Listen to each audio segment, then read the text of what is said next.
Now, many Utahns have relatives in California, and with the four major fires in the Los Angeles area, there is plenty to worry about.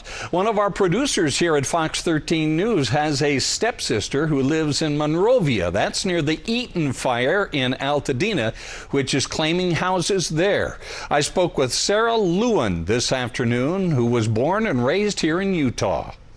One of the fires that's here has started in an area called Altadena, and it's just slowly traveled east to the point where a lot of homes are being burned down, and people in my area, just a few blocks of me, are being evacuated. Have they told you that you're going to have to evacuate at some point, or what have the authorities told you at this point?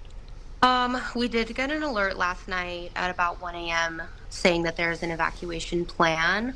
But so far we haven't gotten any alerts that my area needs to evacuate. Are you frightened? A little bit. This is something that I've never experienced before.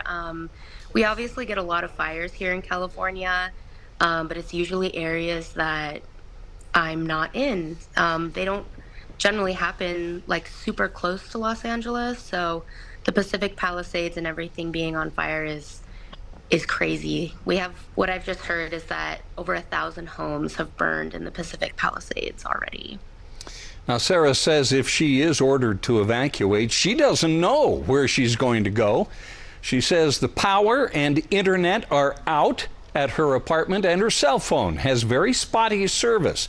She says it's been hard to stay in touch with family here in Utah.